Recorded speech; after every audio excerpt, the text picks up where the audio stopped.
नमस्कार साथियों, कक्षा 10 की जो बुक है राजस्थान का इतिहास एवं संस्कृति, अभी तक हमने 5 पार्ट करवा दी हैं, लेकिन आज सबसे इम्पोर्टेंट पार्ट है। अगर आपने पुराने वीडियो नहीं देखे हैं तो कोई बात नहीं, ये वीडियो को आप मिस ना करें। स्थापत्य एवं शिल्प के विविध आयाम, इसको लेकर भर्ती परीक्षा में सवाल आने ही आने हैं और सभी प्रश्न आए हुए हैं। देखिए, शुरू करते हैं वीडियो को। आपका ज़्यादा समय नहीं लेंगे। देखिए, स्थापत्य एवं शिल्प के विविध आयाम। पृथ्वीराज विजय काव्यों में अजमेर की तुलना किस से की गई? तो इंद्रपुरी से की गई। किससे? इंद्रपुरी से। पृथ्वीराज विजय काव्यों में अजमेर की तुलना इंद्रपुरी से की गई। तो पूछा जा सकता है कि अजमेर की तुलना इंद्रपुरी से किस में की गई? तो पृथ्वीराज विजय काव्यों में। शुक्र नीति के अनुसार राज्य के कितने अंग माने जाते हैं? तो 7 अंग माने जाते हैं। राजस्थान में दुर्ग स्थापत्य का सबसे प्राचीनतम इतिहास कहाँ से प्राप्त होता है? तो कालीबंगा से। कहाँ से प्राप्त होता है? कालीबंगा से। राजस्थान में दुर्ग स्थापत्य का किसका? दुर्ग स्थापत्य का सबसे प्राचीनतम इतिहास कालीबंगा से प्राप्त होता है। अचलगढ़ दुर्ग का पुनर्निर्माण किसके द्वारा करवाया गया? अचलगढ़ दुर्ग का पुनर्निर्माण राणा कुंभा द्वारा करवाया गया। किसके द्वारा? अचलगढ़ दुर्ग का। राजस्थान के कितने दुर्गों ने यूनेस्को द्वारा जून 2013 तक विश्व धरोहर सूची में शामिल कर लिया? तो 6 दुर्गों को। कौन कौन से दुर्ग हैं आपको याद हो तो वो दुर्ग के देखिए। चीकू, गाजर और आम। तो छी से चित्तौड़गढ़, कोमलगढ़, गागरोन, जैसलमेर, रणथंभौर और आमेर, ये 6 दुर्ग हैं। राजस्थान में स्थित स्थापत्य एवं उपयोगिता के आधार पर कितने प्रकार के दुर्ग पाए जाते हैं? राजस्थान में स्थित स्थापत्य एवं उपयोगिता के आधार पर कितने प्रकार के दुर्ग पाए जाते हैं? तो 9। चारों तरफ विशाल जल राशि से घिरे हुए दुर्गों को क्या कहते हैं? चारों तरफ विशाल जल राशि से घिरे दुर्ग को क्या कहते हैं? या तो जल दुर्ग कहेंगे या औदिक दुर्ग कहेंगे। क्या कहेंगे? औदिक दुर्ग। किसी ऊंचे पर्वत पर स्थित दुर्ग किस श्रेणी में आते हैं? ऊंचे पर्वत, तो ये गिरि दुर्ग के श्रेणी में आते हैं। आपको याद रखना है, इसको लेकर अवश्य सवाल आता ही आता है। मरुभूमि में बना दुर्ग क्या कहलाता है? तो धानबंद दुर्ग कहलाता है। इसका उदाहरण कौन सा है? तो वो सोनारगढ़ का दुर्ग है। सघन बीहड़ वन में बने दुर्ग किस श्रेणी में आते हैं? तो वन दुर्ग में आते हैं।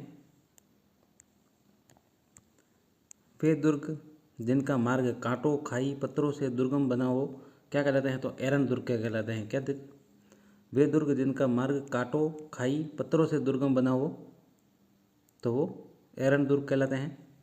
वे दुर्ग जिनके चारों ओर खाई हो क्या कहलाते हैं? तो पारक दुर्ग कहलाते हैं। परकोटे से घिरे दुर्ग किस श्रेणी में आते हैं? तो पारित दुर्ग में। वे दुर्ग जिनके चारों ओर से सेना की व्यूह रचना हो किस श्रेणी में आते हैं? तो सैन्य दुर्ग। नाम से पता लग जाता है। जिस दुर्ग में शूरवीर एवं बांधव साथ रहते हों किस श्रेणी में आते हैं? तो सहाय दुर्ग। तो देखिए साथियों, सवाल पूछा जाता है कि परकोटे से घिरे दुर्ग किस श्रेणी में आते हैं? तो ऑप्शन ये आ जाएंगे: पारिक दुर्ग, सैन्य दुर्ग, सहाय दुर्ग और पारित दुर्ग। तो कौन सा है? पारित दुर्ग। ऐसे सवाल बनते हैं तो आप याद रखें। राजस्थान का गौरव किस किले को कहते हैं? देखिए, राजस्थान का गौरव किस किले को कहा जाता है? तो राजस्थान का जो गौरव है वो चित्तौड़गढ़ का किला है। याद रखिएगा, इंपॉर्टेंट सवाल है, परीक्षा में अक्सर पूछा जाता है। राजस्थान का गौरव चित्तौड़गढ़। फिर देखिए, इतिहासकार वीर विनोद ने चित्तौड़गढ़ का निर्माता किसे बताया? तो चित्रांग या चित्रांगद मौर्य को। याद रखिएगा, किसने? इतिहासकार वीर विनोद ने, चित्तौड़गढ़ दुर्ग का निर्माता। चित्तौड़गढ़ के किले का प्राचीन नाम? तो चित्रकूट। अलाउद्दीन खिलजी ने किस किले को जीतकर इसका नाम क्या रखा? चित्तौड़गढ़ का क्या नाम रखा? अलाउद्दीन खिलजी ने इस किले को जीतकर इसका नाम क्या रखा? तो ये खिजराबाद रखा। क्या रखा? खिजराबाद। चित्तौड़गढ़ दुर्ग किस पठार पर स्थित है? तो मैसा के पठार पर स्थित है। इंपॉर्टेंट सवाल परीक्षा में अक्सर पूछा गया सवाल है। चित्तौड़गढ़ दुर्ग ये सुमेलित करने को लेकर पूछा जाता है। चित्तौड़गढ़ दुर्ग कहाँ पर है? तो मैसा के पठार पर है। याद रखिएगा। चित्तौड़गढ़ के किले में इतिहास के कितने प्रसिद्ध साके हुए हैं? तो 3 साके हुए हैं। याद रखिएगा। चित्तौड़गढ़ का पहला साका किस शासक के काल में हुआ? तो रावल रतन सिंह के काल में हुआ, 1303 में। ये पहला शाखा है चित्तौड़गढ़ दुर्ग का, 1303 में हुआ। फिर चित्तौड़गढ़ का जो दूसरा शाखा हुआ वो किसके आक्रमण से हुआ, तो बहादुर शाह के आक्रमण में हुआ 1534 में। फिर जो चित्तौड़गढ़ का तीसरा शाखा है वो उदय सिंह के, किसके काल में, उदय सिंह के 1567 में। फिर आगे देखिए, चित्तौड़गढ़ दुर्ग के कितने द्वार है, तो 7 द्वार है। कितने, 7 द्वार है। कटारगढ़ दुर्ग किस दुर्ग का एक भाग है, तो कुंभलगढ़ दुर्ग का एक भाग है, जैसा कि पहले बता दिया है। ये सवाल परीक्षा में पूछा गया है। किस दुर्ग को मेवाड़ की आंख कहा जाता है, कुंभलगढ़ दुर्ग को, याद रखिएगा, कुंभलगढ़ दुर्ग को मेवाड़ की आंख कहा जाता है। कुंभलगढ़ दुर्ग कितने किलोमीटर लंबी दीवार के परकोटे से घिरा है, तो 36 किलोमीटर। इंपॉर्टेंट सवाल है, याद रखिएगा। वैसे हम अपने कम्युनिटी बॉक्स में प्रश्न पूछते रहते हैं इम्पोर्टेंट, अब वो भी ज़रूर अटेंड करें। फिर देखिए, कर्नल टॉड ने कुंभलगढ़ की तुलना किसे की, तो एस्ट्रागन वास्तु से की, कर्नल टॉड ने की। कुंभलगढ़ दुर्ग का शिल्पी, ये इंपॉर्टेंट सवाल है, कुंभलगढ़ दुर्ग का मुख्य शिल्पी कौन था, तो मंडन। ये सवाल पूछा जाता है, हर बार पूछा जाता है, कुंभलगढ़ दुर्ग का शिल्पी मंडन। फिर आगे देखिए, किस दुर्ग के बारे में अबुल फजल ने कहा कि नीचे से देखने पर सिर की पगड़ी गिर जाती है, तो कुंभलगढ़। तो देखिए साथियों, सवाल ये भी पूछा गया है कि नीचे से देखने पर सिर की पगड़ी गिर जाती है, कुंभलगढ़ दुर्ग को लेकर ये किसने कहा, तो ये किसने कहा, अबुल फजल ने कहा। और किस दुर्ग को लेकर कहा, तो कुंभलगढ़ दुर्ग को लेकर कहा, याद रखिएगा। नीचे से देखने पर सिर की पगड़ी गिर जाती है, कुंभलगढ़ दुर्ग के बारे में अबुल फजल ने कहा। फिर देखिए, रणथंभौर दुर्ग को किसने बनवाया, तो ये रणथादेव चौहान ने बनाया। रणथंभौर दुर्ग को रणथादेव चौहान ने बनाया। रणथंभौर दुर्ग को किसने बख्तरबंद दुर्ग कहा, तो अबुल फजल ने। तो पूछा जाता है कि कौन सा दुर्ग बख्तरबंद है, तो रणथंभौर है। और किसने कहा, तो अबुल फजल ने कहा। किसने कहा, अबुल फजल ने कहा। किस दुर्ग में पीर सदरुद्दीन की दरगाह है, तो रणथंभौर दुर्ग में है। किस दुर्ग में है, रणथंभौर में है पीर सदरुद्दीन की दरगाह। सिवाना दुर्ग किस पहाड़ी पर स्थित है, छप्पन के पहाड़ पर, याद रखिएगा। सिवाना दुर्ग तो छप्पन के पहाड़ पर है। सिवाना दुर्ग की स्थापना किसने की, तो वीर नारायण परमार ने 354 ईस्वी में की। अलाउद्दीन खिलजी ने किसे हराकर सिवाना दुर्ग का अधिकार किया, ये सातल देव है। इंपॉर्टेंट सवाल परीक्षा में पूछा गया सवाल है और रेड मेंस में पूछा जा सकता है। अलाउद्दीन खिलजी ने किसे हराकर सिवाना दुर्ग पर अधिकार किया, तो सातल देव। जब अलाउद्दीन ने सिवाना पर आक्रमण किया तब वहाँ का शासक कौन था, तो सातल देव।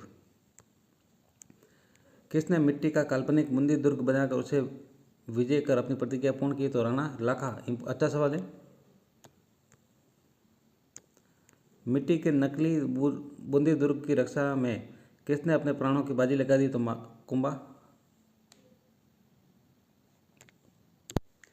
कुंभा हाड़ा या हाड़ा कुंभा ने मिट्टी के नकली दुर्ग जो बूंदी में बनाया था उसकी रक्षा करने को लेकर जो हाड़ा कुंभा है उन्होंने अपनी प्राणों की बाजी लगा दी थी। देखिए, ये सवाल कई बार पूछा गया है। गर्भ गुंजन तोप, तो ये तारागढ़ बूंदी में है, याद रखिएगा। गर्भ गुंजन तोप कहाँ पर है, तारागढ़ बूंदी में है। कौन सा किला सूरदर्शनगढ़ के नाम से जाना जाता है, तो नाहरगढ़। ये कहाँ पर है, जयपुर में है। कौन सा, सूरदर्शनगढ़ दुर्ग नाहरगढ़ का दूसरा नाम है, याद रखिएगा। नाहरगढ़ दुर्ग का निर्माता कौन है, तो सवाई जय सिंह। सवाल पूछे गए हैं, सभी इंपॉर्टेंट हैं, याद रखिएगा।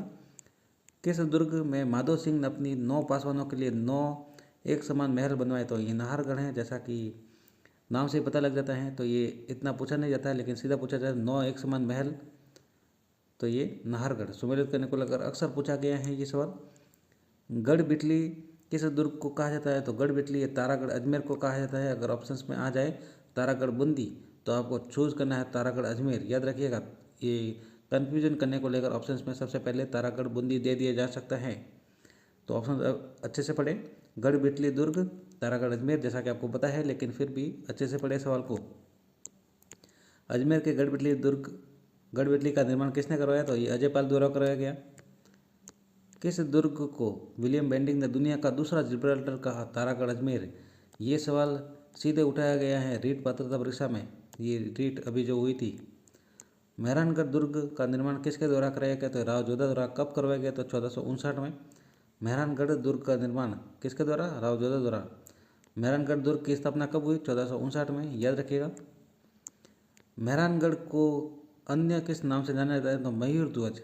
या गढ़ चिंतामणि, तो पूछा जाता है कई बार।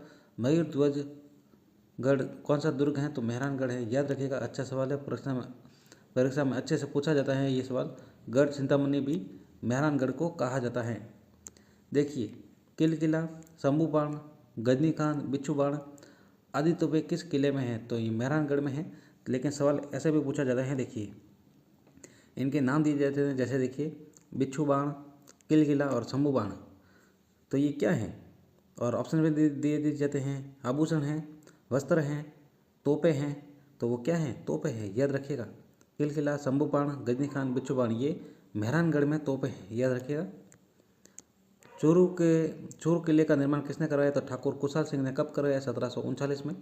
चूरू किले का निर्माण ठाकुर कुशाल सिंह ने, ये पूछा गया सवाल है, याद रखिएगा। चूरू किले का निर्माण ठाकुर कुशाल सिंह।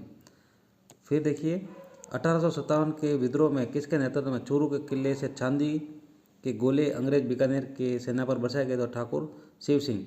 देखिए सवाल ये पूछा गया था, चूरू किले का निर्माण किसने करवाया, तो ठाकुर कुशाल सिंह। लेकिन ज़्यादातर जितने भी अभ्यर्थी थे उनको ये याद थे ठाकुर शिव सिंह, और शिव सिंह सबसे पहले ही ऑप्शन में था। तो याद रखिएगा, जो निर्माण है वो ठाकुर कुशाल सिंह द्वारा करवाया गया। जब चांदी के जो गोले दागे गए अंग्रेज व बीकानेर के सेना पर, तब वहाँ के शासक कौन थे, तो ठाकुर शिव सिंह। याद रखिएगा, किसके नेतृत्व में, ठाकुर शिव सिंह के नेतृत्व में चूरू के किले से चांदी के गोले दागे गए। सवाल ये भी पूछा जाता है कि चांदी के गोले दागने वाला किला कौन सा है, तो वो चूरू का किला है। कौन सा है, चूरू का किला, चांदी के गोले दागने वाला किला। अकबर का दौलत खाना, अकबर का मैगजीन नामक किला कहाँ पर है, तो वो अजमेर में है। अकबर का दौलत खाना, अकबर का मैगजीन दुर्ग, तो वो अजमेर में है। फिर देखिए, ब्रिटिश राजदूत टॉमस रॉ ने जहांगीर से सर्वप्रथम मुलाकात किस किले में की थी, तो ये मैगजीन का दुर्ग है अजमेर का। अकबर का किला है ये मैगजीन दुर्ग अजमेर में। वहाँ पर जहांगीर ने सर्वप्रथम मुलाकात की थी किससे, टॉमस रॉ से। फिर देखिए आगे सवाल, अजमेर में स्थित अकबर के दौलत खाना दुर्ग को अंग्रेजों ने कब जीता, तो 1801 में जीता। कब जीता, 1801 में। अजमेर में स्थित अकबर का दौलत खाना दुर्ग, अकबर का दौलत खाना दुर्ग कहाँ पर स्थित है, अजमेर में स्थित है, याद रखें। जूनागढ़ दुर्ग है, तो बीकानेर में है। कहाँ पर है, जूनागढ़ दुर्ग राय सिंह द्वारा निर्मित है। भैंसरोडगढ़ का किला, तो ये चित्तौड़गढ़ में है, याद रखिएगा। इंपॉर्टेंट सवाल परीक्षा में पूछा जाता है और सुमेलित करने को लेकर यही सवाल आता है। किस किले को राजस्थान का वेल्लोर कहा जाता है, तो राजस्थान का वेल्लोर है भैंसरोडगढ़, चित्तौड़गढ़ में। फिर देखिए, गागरोन दुर्ग का प्राचीन नाम क्या है, तो ये डोड़गढ़ या धुलरगढ़। गागरोन दुर्ग, ये डोड़गढ़ या धुलरगढ़। संत मीठे शाह की दरगाह कहाँ पर स्थित है, मीठे शाह की दरगाह गागरोन दुर्ग में है। तो मीठा है वो गागरोन है, याद रख सकते हैं आप। जो मीठा है वो गागरोन है, जो गागर होती है वो मीठी होती है, ऐसे कुछ याद रख सकते हैं हम, मीठे शाह की दरगाह। क्योंकि ये अक्सर सवाल पूछा जाता है, इंपॉर्टेंट सवालों में से एक है मीठे शाह की दरगाह गागरोन दुर्ग। संत पीपा की जो गुफा है वो कहाँ पर है, तो गागरोन दुर्ग में। फिर देखिए, गागरोन का दुर्ग कहाँ पर स्थित है, तो ये झालावाड़ में स्थित है। कहाँ पर, झालावाड़ में। और एक जल दुर्ग है। एशिया की सबसे बड़ी तोप जय बाण तोप किस किले में है, तो ये जयगढ़ में है, आमेर में। ये सवाल कई बार पूछा गया है, जय बाण तोप कहाँ पर है, तो ये आमेर में है, जयगढ़ में। किस किले को रहस्यमय दुर्ग कहा जाता है, तो ये जयगढ़ को कहा जाता है। जालोर का किला किस नदी के किनारे है, तो ये सुकड़ी नदी के किनारे है। जालोर का किला किस नदी के किनारे है, तो सुकड़ी नदी के किनारे है। शिलालेखों में जालोर के किले को क्या कहा है, तो सुवर्णगिरी दुर्ग कहा है। ये सवाल देखिए, जो जालोर का किला है वो सुवर्णगिरी है, और एक जैसलमेर का किला है, आपको पता हो तो जैसलमेर का जो किला है वो सोनारगढ़ है। क्या है, सोनारगढ़। तो परीक्षा में कन्फ्यूजन हो सकती है, तो जैसलमेर में है सोनारगढ़ और जालोर में है सुवर्णगिरी दुर्ग। सुवर्णगिरी दुर्ग है जैसलमेर का। देखिए ये दिया गया है, सोनार का किला किस पहाड़ी पर है, तो चित्रकूट पहाड़ी पर है, और ये जैसलमेर में है। तो सोनार दुर्ग तो है जैसलमेर में, और जालोर दुर्ग है, जालोर जो है वो सुवर्णगिरी। आगे देखिए, परमार शासक भोज द्वारा किस किले में संस्कृत पाठशाला का निर्माण कराया गया, तो ये सुवर्णगिरी जालोर में करवाया गया, परमार शासक भोज द्वारा। संस्कृत पाठशाला का निर्माण। फिर देखिए, किस दुर्ग के बारे में कहा गया कि ये पत्थर के पैर, लोहे का शरीर व काठ का घोड़ा होने पर ही पहुंचा जा सकता है। तो सोनार के किले के बारे में कहा गया है, जैसलमेर के दुर्ग को लेकर। किस किले की तुलना पहाड़ी पर लंगर डाले हुए जहाज के समान की गई है? तो ये सोनारगढ़ दुर्ग के बारे में कही गई है। देखिए, सीधा पूछा जाता है कि पहाड़ी पर लंगर डाले हुए जहाज के समान कौन सा किला है? तो वो सोनार का किला है, सोनारगढ़ दुर्ग। राजस्थान का कौन सा किला अपनी अजेयता के लिए प्रसिद्ध है? तो ये लोहागढ़ भरतपुर का किला है। लोहागढ़ का किला किसने बनाया? तो ये सूरजमल द्वारा बनवाया गया। पूछा जाता है साथियों ये सवाल, और पूछे गए हैं सभी सवाल। लोहागढ़ का किला किसने बनाया? तो ये सूरजमल द्वारा बनवाया गया। अष्टधातु द्वारा किस किले की विशेषता है? अष्टधातु का द्वार, तो ये लोहागढ़ की विशेषता है। अष्टधातु का द्वार लोहागढ़ की विशेषता है। लोहागढ़ कहाँ पर है? तो ये भरतपुर में है। 1765 में अष्टधातु का द्वार दिल्ली से कौन जीत कर लाया? तो ये जवाहर सिंह। कौन जीत कर लाए गए? जवाहर सिंह। कब लाया? 1765 में। अष्टधातु का द्वार कहाँ से लाया? तो दिल्ली से। लोहागढ़ के किले को चारों ओर खाई से किस झील से पानी भरा जाता है? तो ये मोती झील के पानी से भरा जाता है। लोहागढ़ के किले को चारों ओर खाई में किस झील से पानी से भरा जाता है? तो मोती झील से। किस अंग्रेज जनरल ने लोहागढ़ पर 5 बार चढ़ाई की परंतु सफल नहीं रहा? तो लॉर्ड लेक। कौन? Lord lake. पूछा जाता है, कई बार पूछा गया है साथियों। और ये भी पूछा गया लॉर्ड लेक ने लोहागढ़ के किले पर कितनी बार चढ़ाई की? तो ये 5 बार। कितनी बार? 5 बार, लेकिन वो सफल नहीं रहा। मोती गंगा झील में पानी की व्यवस्था किस नहर से की जाती है? तो सुजान गंगा से की जाती है। वजीर की कोठी, दादी माँ का महल, गंगा मंदिर किस किले में है? तो लोहागढ़ में है। कहाँ पर है? लोहागढ़। वजीर की कोठी, दादी माँ का महल, गंगा मंदिर। मंदिर निर्माण की महामारू शैली का विकास राजस्थान में कब से माना जाता है? तो ये 8वीं सदी से। कब? 8वीं सदी से। मंदिर निर्माण की महामारू शैली का विकास राजस्थान में 8वीं सदी से माना जाता है। राजस्थान की क्षेत्रीय मंदिर निर्माण शैली किस नाम से जानी जाती है? तो गुर्जर प्रथियार अथवा महामारू के नाम से जानी जाती हैं। राजस्थान की क्षेत्रीय मंदिर निर्माण की शैली गुर्जर प्रथियार या महामारू शैली। जो सचिया माता का मंदिर है वो कहाँ पर है? तो ओसिया जोधपुर में है। सभी सवाल पूछे गए हैं, याद रखिएगा। सचिया माता का मंदिर ओसिया जोधपुर। गुर्जर प्रथियार शैली का अंतिम प्रसिद्ध मंदिर कौन सा है? तो किराड़ू सोमेश्वर मंदिर। 1016 ईस्वी में गुर्जर प्रथियार शैली का अंतिम प्रसिद्ध मंदिर किराड़ू सोमेश्वर मंदिर, महादेव मंदिर। देखिए, ये भी पूछा जा सकता है कि किराड़ू का जो सोमेश्वर महादेव का मंदिर है वो किस शैली का है? तो गुर्जर प्रथियार शैली का। ये भी याद रखें, ये भी पूछा गया सवाल है। किराड़ू का सोमेश्वर महादेव मंदिर किस शैली का है? तो ये गुर्जर प्रथियार शैली का है। राजस्थान में मंदिर शिल्पकला का स्वर्णकाल किसे माना जाता है? तो 11वीं से 13वीं सदी को। याद रखिएगा, मंदिर शिल्पकला का स्वर्णकाल 11वीं से 13वीं सदी को। फिर देखिए, ओसिया का सचिया माता का मंदिर किस शैली का मंदिर है? तो ये सोलंकी या मारू गुर्जर शैली का है। जो ओसिया सचिया माता का मंदिर है वो सोलंकी या मारू गुर्जर शैली का है। राजस्थान में भूमिज शैली का सबसे प्राचीन मंदिर कौन सा है? तो शेवाड़ी जैन मंदिर, पाली। अच्छा सवाल है। राजस्थान में भूमिज शैली का सबसे प्राचीन मंदिर कौन सा है? तो शेवाड़ी जैन मंदिर, पाली में। ये सवाल पूछा गया था। तो जो शेवाड़ी जैन मंदिर है वो कहाँ पर है? मतलब ये सुमेलित करने को लेकर आया था, तो पाली में सुमेलित करना है आपको, शेवाड़ी जैन मंदिर। एकलिंग जी के मंदिर को वर्तमान स्वरूप किसने प्रदान किया? एकलिंग जी मंदिर को वर्तमान स्वरूप रायमल द्वारा प्रदान किया गया, रायमल द्वारा। किराड़ू के मंदिर का प्राचीन नाम क्या था? तो किराटकोप। किराड़ू का मंदिर कहाँ पर स्थित है? तो हाथमा गाँव, बाड़मेर है। याद रखिएगा, हाथमा गाँव, बाड़मेर, किराड़ू का मंदिर। राजस्थान का खजुराहो कैसे कहा जाता है? तो किराड़ू मंदिर। ये तो कई बार पूछा गया है और लगभग कई बार पूछा गया है राजस्थान का खजुराहो। जगत शिरोमणि मंदिर आमेर किसने बनाया? तो मानसिंह की पत्नी कनकावती ने अपने पुत्र की याद में बनाया, जगत सिंह की याद में, जगत शिरोमणि मंदिर आमेर में।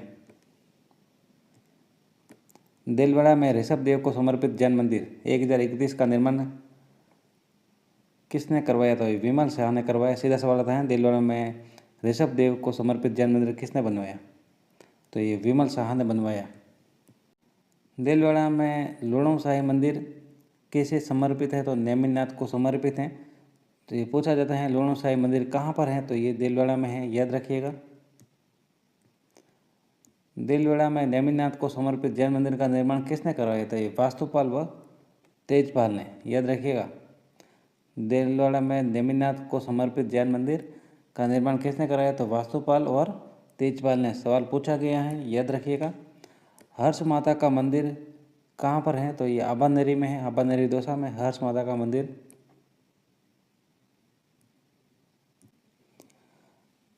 हर्ष माता का मंदिर कहाँ पर है? तो ये अबानेरी दौसा में है। फिर देखिए, हाड़ौती का खजुराहो किस मंदिर को कहा जाता है? हाड़ौती का खजुराहो, तो ये बनदेवरा महादेव मंदिर को कहा जाता है। हाड़ौती का खजुराहो बनदेवरा महादेव मंदिर 12 पूछा गया सवाल है। देखिए, ये ऐसा भी पूछा गया, ये सुमेलित करने को लेकर आया था, तब आया था कि बनदेवरा महादेव मंदिर, और सुमेलित में कोई अन्य था तो असंगत पहचानना था, तो ये 12 में है, याद रखिएगा। किस मंदिर को खम्भों का अजायब घर कहा जाता है? तो रणकपुर का जैन मंदिर।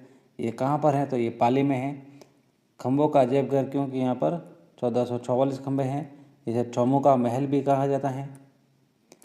देखिए, रणकपुर का जैन मंदिर कितने खम्भों पर टिका है? तो ये 1444 खम्भों पर टिका है। हरिहर महादेव मंदिर कहाँ पर रहता है? ये ओसिया में है।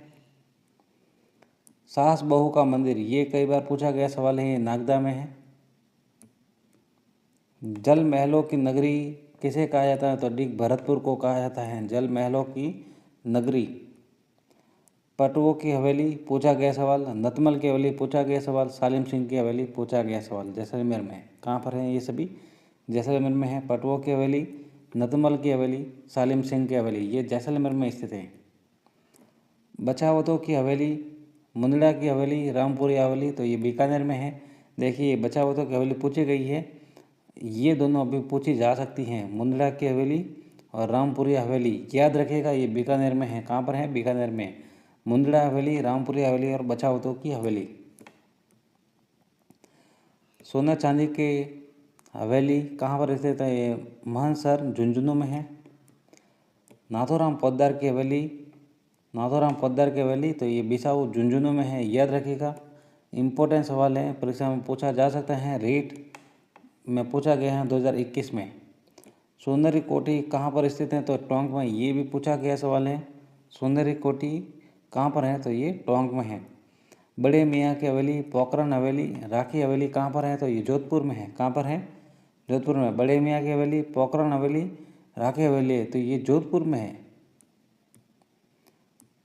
मंत्रियों की हवेली, रामनिवास गोयनका की हवेली, मालजी का कमरा आदि कहाँ पर रहता है? चूरू में है। देखिए, रामनिवास गोयनका की हवेली, ये सवाल काफ़ी बार पूछा गया है, तो मालजी का कमरा और मंत्रियों की हवेली, ये भी याद रखिए, ये भी चूरू में है। बड़ा बाग कहाँ पर है? तो बड़ा बाग देखिए जैसलमेर में है। जसवंत थड़ा कहाँ है? तो ये जोधपुर में है। राजस्थान का दूसरा ताजमहल जसवंत थड़ा किसने बनाया? तो ये सरदार सिंह द्वारा बनाया गया, अपने पिता की याद में, अपने पिता जसवंत सिंह की याद में बनाया गया है। ये जसवंत थड़ा जोधपुर में है। देखिए, पहला ही ऑप्शन रहता है जसवंत सिंह। जसवंत थड़ा किसने बनाया? तो पहला ही ऑप्शन रहता है जसवंत सिंह, लेकिन वो जसवंत सिंह की याद में बनाया गया। किसने बनाया? उनके पुत्र द्वारा, सरदार सिंह ने। फिर देखिए, छत्र विलास बाग कहाँ पर है? तो ये कोटा में है। मुंशी रानी की छतरी, तो ये अलवर में है। कई बार परीक्षा में पूछा गया सवाल, मुंशी रानी की छतरी, तो ये अलवर में है।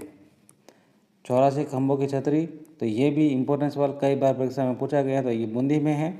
मुंशी रानी की जो छतरी है वो अलवर में है। छत्र विलास बाग कोटा में है। जसवंत थड़ा जोधपुर में है। बड़ा बाग जैसलमेर में है। फिर देखिए, ईश्वरी सिंह की छतरी कहाँ पर है? तो ये गेटौर में है। कहाँ पे है? गेटौर में। पाली वालों की छतरियाँ कहाँ पर हैं? तो जैसलमेर में है। शक्कर पीर बाबा की दरगाह, तो ये नारायण में है। ख्वाजा फखरुद्दीन की दरगाह, तो ये सरवाड़ा में है। फिर देखिए बाटाड़ू का कुआं, तो ये बाड़मेर में है। ये सवाल इम्पोर्टेंट है, पूछा जा सकता है वापस। त्रिमुखी बावड़ी, तो ये उदयपुर में है। नौलखा बावड़ी डूंगरपुर में है। रानी जी की बावड़ी बूंदी में है। गैप सागर बांध, तो ये डूंगरपुर में है। देखिए वापस एक बार देख लेते हैं। जो ख्वाजा फखरुद्दीन का मकबरा है वो सरवाड़ में है। शक्कर पीर बाबा की दरगाह कहाँ पर है, तो ये नारायण में है। बाटाड़ू का कुआं कहाँ है, बाड़मेर में है। बाटाड़ू बाड़मेर, बाटाड़ू बाड़मेर। त्रिमुखी बावड़ी कहाँ है, तो ये उदयपुर में है। नौलखा बावड़ी कहाँ पर है, तो डूंगरपुर में है। फिर रानी जी की बावड़ी कहाँ है, तो बूंदी में है। और गैप सागर बांध कहाँ है, तो डूंगरपुर में है। धन्यवाद साथियों, मिलते हैं अगले वीडियो में जब टॉपिक रहेगा लोक संगीत। धन्यवाद साथियों। कैसे लगे आपको ये सवाल कमेंट बॉक्स में ज़रूर बताएं, फीडबैक ज़रूर दें, ये आपका अधिकार है, अच्छे या खराब पूरा अधिकार है आपका। आप चैनल से बने रहें। वीडियो अच्छा लगा नहीं लगा आप ज़रूर बताएं, और चैनल को सब्सक्राइब जरूर करें अगर आपको वीडियो अच्छा लगे तो। अन्यथा कोई समस्या नहीं, आप कमी ज़रूर बताएं, अगर कोई कमी हो तो हम उसको पूरी करने की पूरी कोशिश करेंगे। धन्यवाद साथियों।